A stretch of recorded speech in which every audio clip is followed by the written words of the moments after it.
Las enfermedades de la actitud.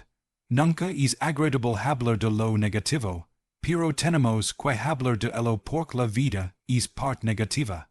Estas enfermedades de la actitud son como la maleza que crece en el jardín. Es una part normal de la vida. Aquí hay una buena frase para destacar. Lo negativo es normal.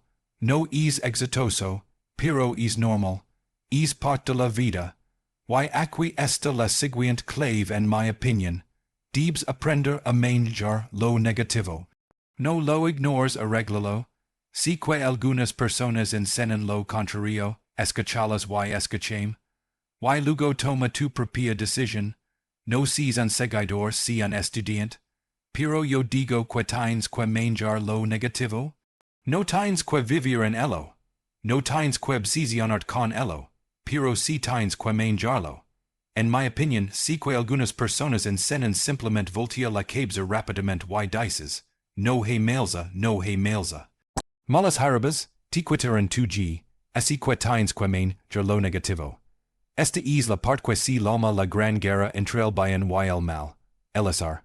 Reynolds y yo estamos trabajando en un nuevo libro, ano llamado La Gran Guerra entre el bien y el mal. Y hay una guerra desde el minuto en que naces.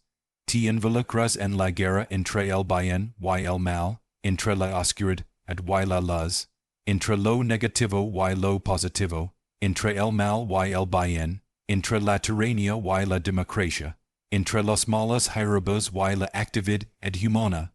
O sí, la guerra está en marcha. Si la democracia duum, adivina quien nunca duum. La tiranía en ausencia de luz, adivina que es la oscuridad automática. Si el bien no se despierta, de y se activa, adivina que se mueve en el mal, es una guerra mental, física, financiera, entre la iniciativa y la facilidad, entre el logro y el fracaso. Es una guerra. Por eso hay una frase del Antiguo Testamento que do el mejor consejo para la actividad humana cuando dices, días de trabajo, un día de descanso. Ahora estoy seguro de que lo hemos interpretado como no trabajar los 7 días, tomar uno libre. Esto es lo que también significa. Solo tomate uno libre o cos el riesgo de perder la guerra.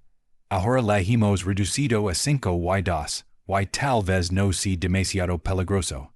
No sé si Dios era pensado en 5 a 2, podría haberlo dejado en 5 a 2. No sé pude pensar en todo, pero esto es lo que significa. La iniciativa es mejor que la comodidad. Si descansas demasiado, la selva se apodera del pueblo. Ahora, aquí están las buenas noticias sobre la guerra entre el bien y el mal. El mal no es rival para el bien, pero el bien debe serlo. Las malas harabas activas no son rival para la actividad humana. Pero si te quedas quieto, hasta donde llegarán. Crecerán justo alrededor de tus zapatos, pero si te ocupas, hasta donde puedes llevarlas tan lejos como desees, pero debes ser activo. Por eso el 6 y 1 te aseguran no perder la batalla, por tomar demasiado tiempo libre. Adivina cuáles son los años promedio después de la jubilación. 6, lo que significa que no te jubilas. Tus posibilidades son muy escasas.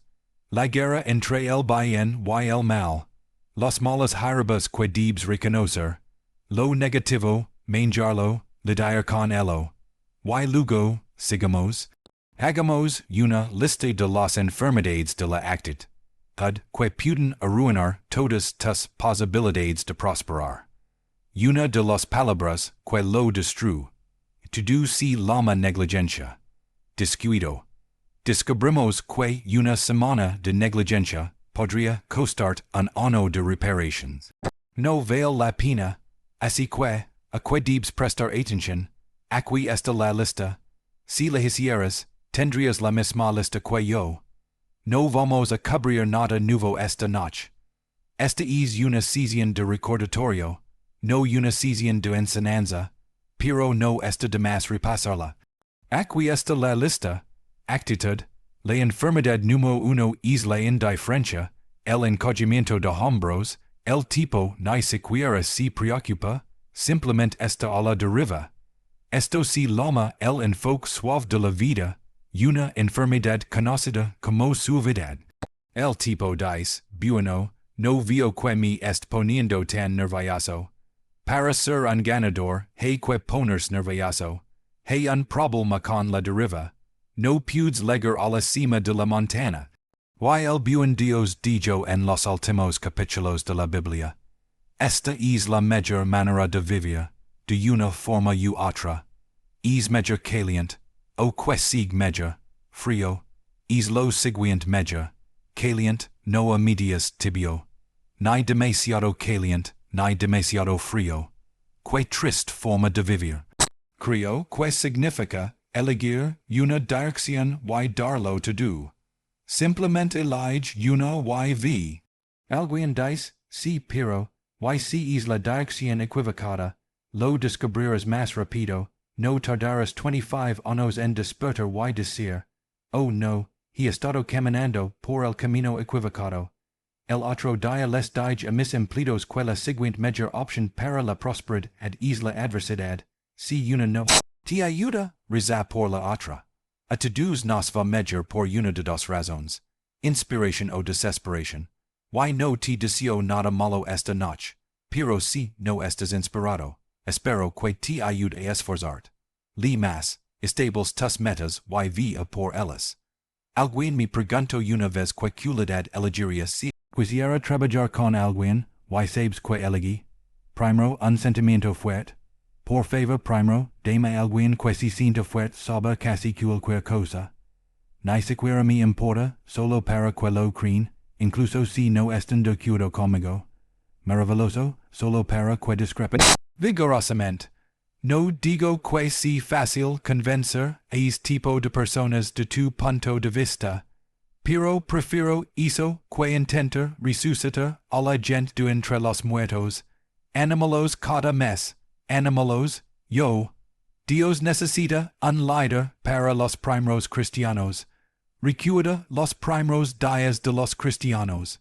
No como hoy, si te levantaras en los primeros días y dijeras, soy cristiano, te cortar la cabeza, te meter a ti y a tu esposa en la cárcel, te dijer pudrir.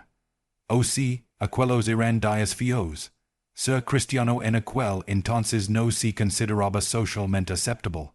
No había 125,000 personas en el Colegio de Los Ángeles para escuchar a Billy Graham un domingo por la tarde.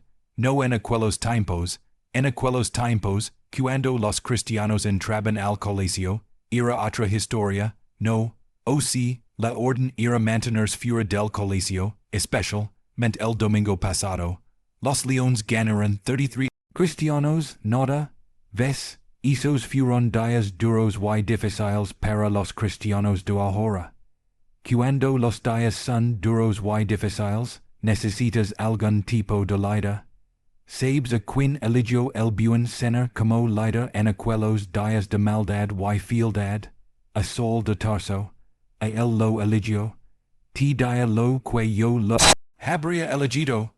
Tú lo habrías elegido. Cualquiera habría elegido a Saul.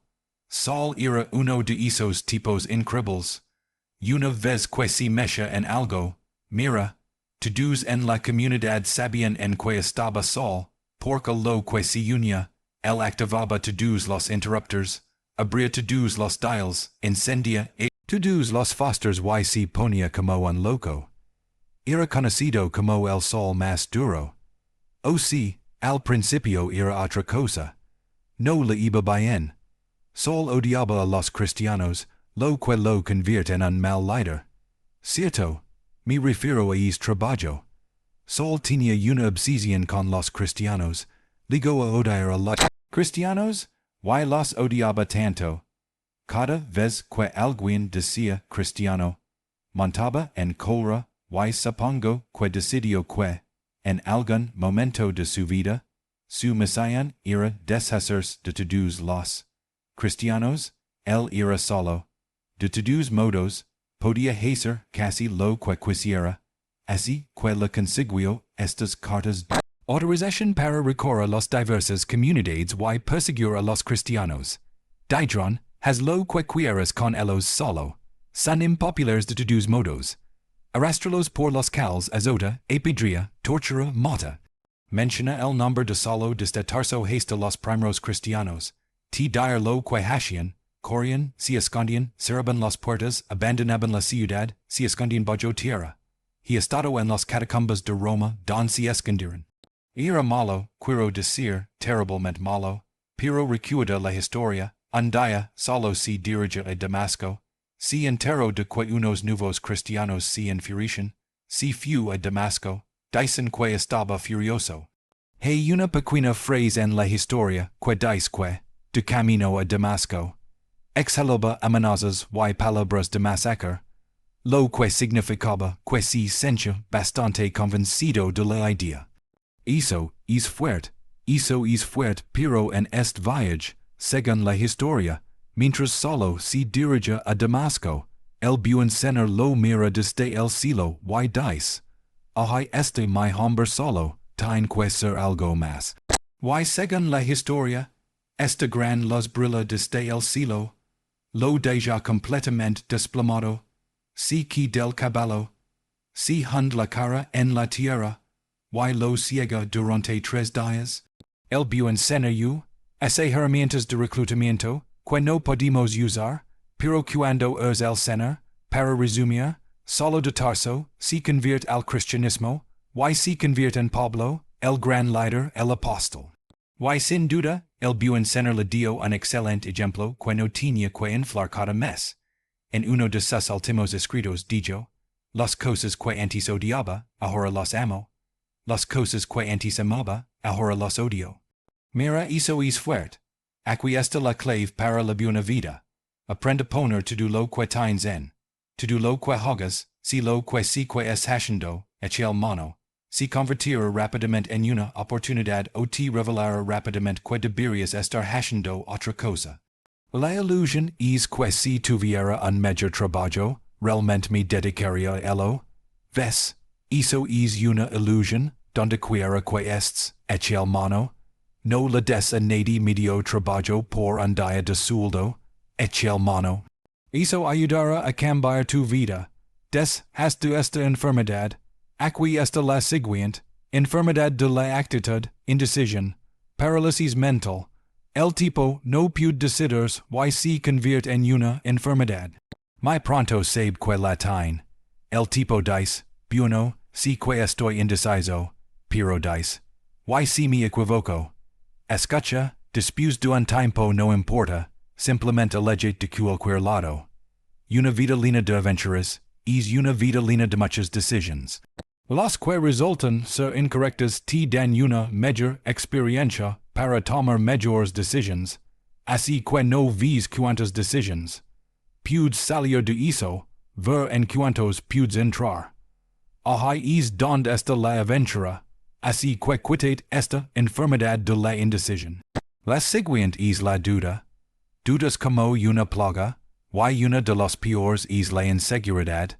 Hay muchas, pero esa es una de las peores. El tipo duda de sí mismo, duda de si durará tanto tiempo, duda de si puede hacerlo, bueno, duda de si puede hacer tanto, duda de si puede lograr todo eso. Una inseguridad crónica y excelente, puedes imaginar el dono que hizo la hace tu futuro, así que aquí está la clave, del la vuelta a este mundo y convertido en un creyente. Hay muchas cosas en las que creer, una de las principales es en ti mismo. La comprensión de la autoestima es el comienzo del progreso.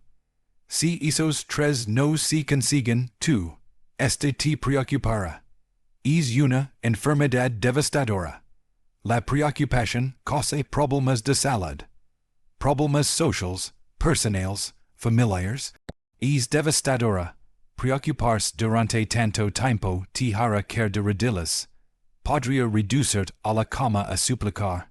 Si lo mal que está, yo solía tenerlo. Me conocían como una super preocupada, no como una super guerrera. No como una super guerrera. Mi familia decía que Hubi era sido una guerrera. Tengo esos anos para compensar, pero te dire cuál es mi consejo. Has lo que finalmente hais con la preocupación, díjala. Quien la necesita, no digo que si fácil, digo que vale la pena. Mi levo casi un anno dejar el habito de la preocupación, y no fu un anno fácil. Fu uno de los años más duros que he pasado, pero finalmente me saquis peso de encima, y descubrí que pudes vivir la vida más increíble. Libre de preocupaciones, no libre de desafíos, no libre de dificultad, sin preocupaciones. Aprendí a hacerlo y tú pudes. Aquí está la siguiente actitud. Enfermedad sobre precaución. Algunas personas nunca tendrán mucho. Son demasiado cautelosos. Ahora tú también puedes serlo. Imprudent, pero también puedes ser demasiado cauteloso.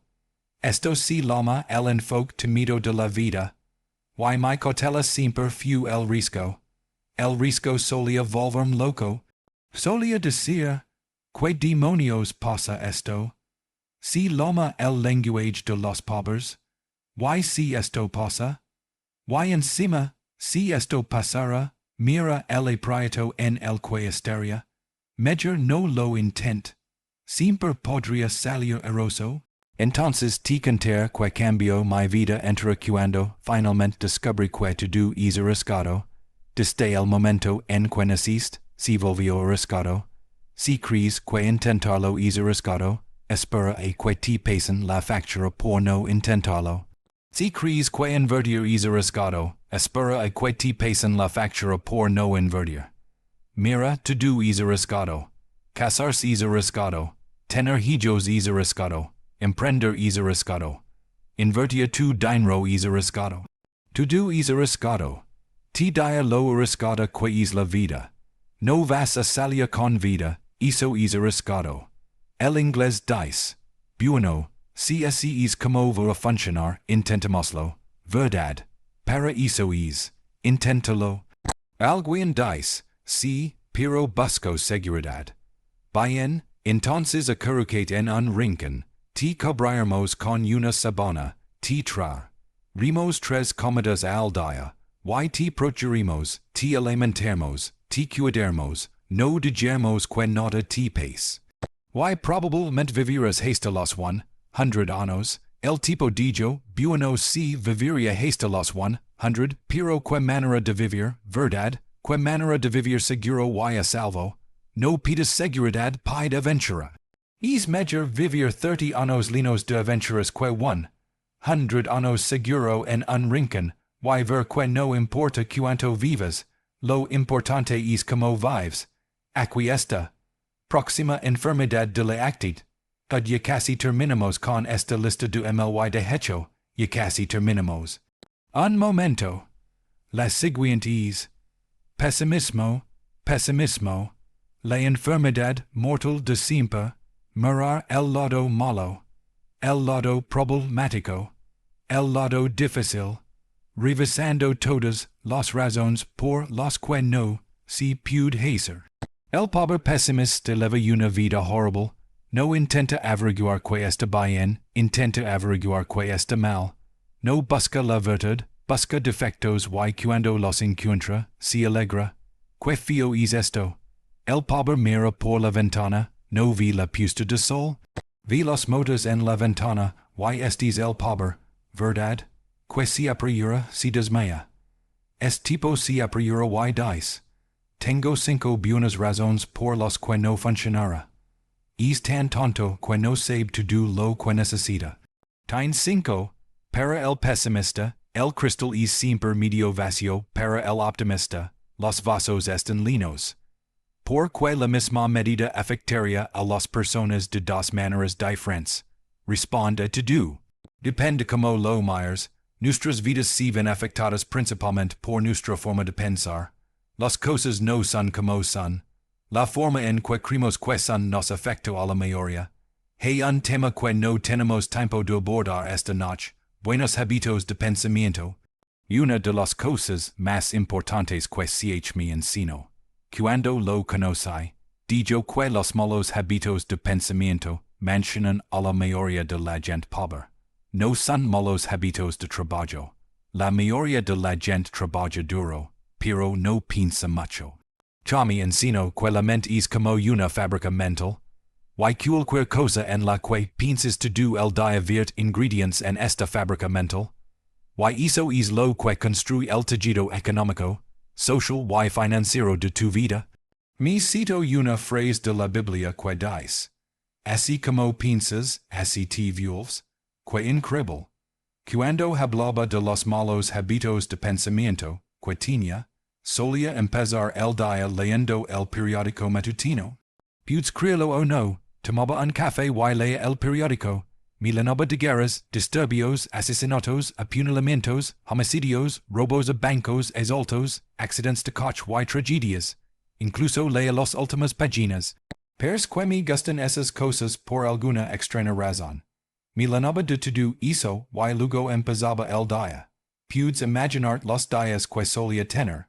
Caminas de rodillas financieramente. Te lamen económico.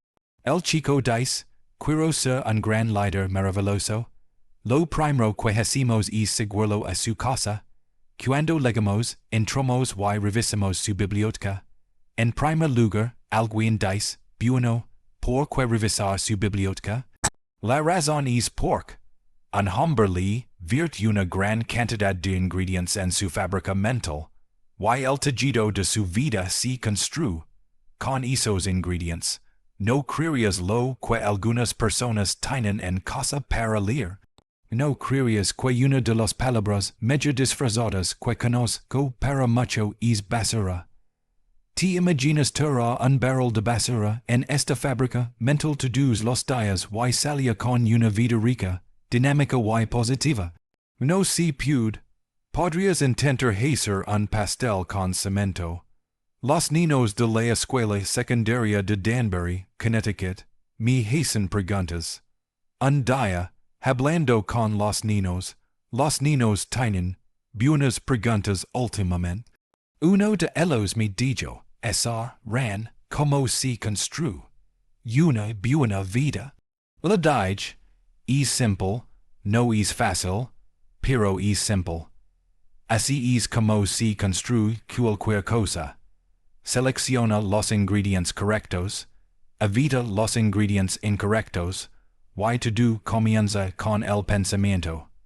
Todo comienza con el pensamiento, así que debes ser sabio y cuidadoso con lo que piensas. Por eso inicia todo. Tienes que ser sabio y cuidadoso. Les pregunto a los niños que pasaría si alguien vertiera azúcar en mi café. Dirán, bueno, estarías bien.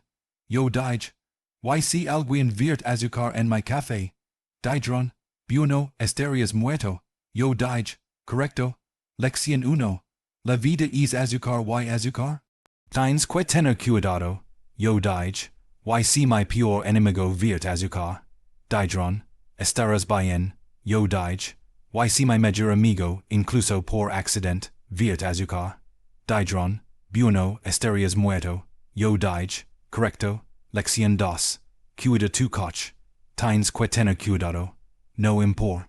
A quien te de las cosas malas, no importa donde los consigas, segura donando tu cuenta bancaria donde quiera que los consigas. LSR. Shami dio una de las mejores phrases cuando lo conocí. Dijo, Jim, todos los días monta guardia en la puerta de tu mente. Que importante es montar guardia en la puerta de tu mente, y tú decides que entra en tu fábrica mental. No digas que nadie es lo que quiera. Tu fábrica mental, porque tienes que vivir con las consecuencias. Bueno, aquí está la última enfermedad y terminamos con esta lista. De hecho, casi terminamos.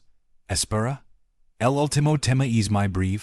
La última enfermedad, pero esta es mortal. Si te entregas a ella, aunque sea un poco más vale que olvides el futuro porque te olvidará. Quejando, llorando, gimiendo, quejando, una palabra bíblica llamada murmuración, ves, ascende a tu futuro. Pasa 5 minutos quejando y habrás desperdiciado 5. Puede que hayas comenzado lo que se conoce como cáncer económico de los usos. Seguramente pronto te arrastrarán a un desierto financiero, y ali te dejarán ahogar en el polvo de tu propio arrepentimiento. Espero haberlo dicho, bien para que no olvides que es una enfermedad mortal. Si no crees que es mala, preguntel a los hijos de Israel del Antiguo Testamento. Famoso, típico de todos nosotros. Su historia simplemente apareció en el libro. La historia dice, los hijos de Israel eran esclavos. Dios realizó una serie de milagros deslumbrantes y los sacó.